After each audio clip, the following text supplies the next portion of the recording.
One day, George the Steamroller was waiting for Percy to take him to a new workplace. George was being rude to Rheneas and Skarloey. "You're just worn-out wheels on worn-out rails."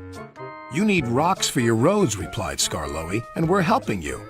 "I need to flatten little engines in the scrapyards," retorted George.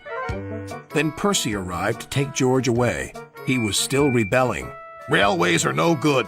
Turn them into roads." The little engines were pleased to see him go. George grumbled all the way to the old branch line. He was going to turn it into a road. When they arrived, George was rude again. "Bumpy ride on rotten rails. I'm glad it's over." "So am I," said Percy. "Ha!" huffed George. Percy was still fuming when he met Thomas. "What's up, Percy?" "It's George. He makes me feel down." "Just ignore him," puffed Thomas. George was now enjoying himself. "Ripping up rails," he chortled. "What a life!" "What do you think of this, Thomas?" Thomas took no notice.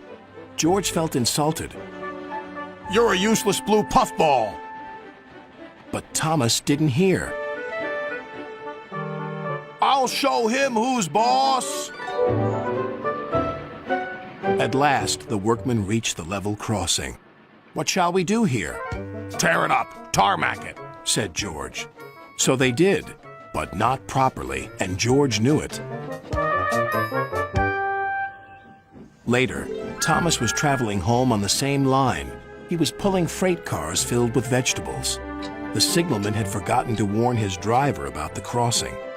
"That's nice. We don't need to stop," said Thomas happily. "Yes, we do," called his driver. But it was too late.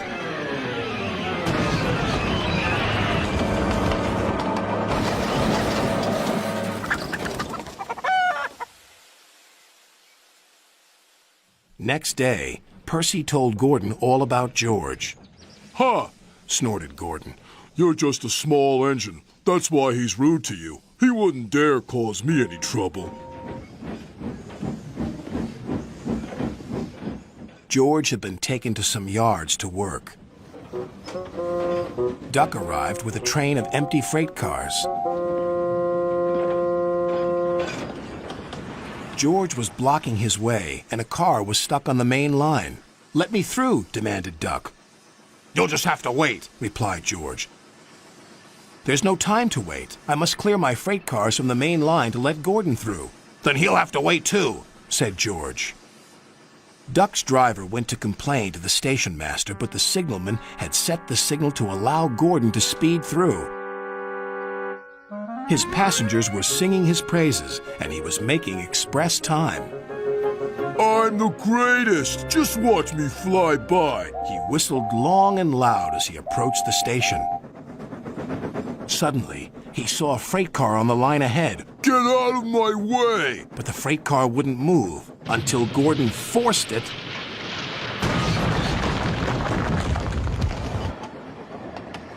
by accident.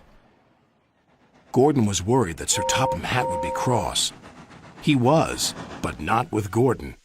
"Whoever caused this disturbance will have me to answer to." And he did, a few days later. "Look who's here," said Thomas. George had been found out by Sir Topham Hatt and punished. He looked miserable. "Now we'll get some peace at last," said Percy. "I want to get rolling again, but I've got to wait a whole week till I do." "And then you'll be just as rude as ever." "Eh, George?" "I hope not. Don't you?"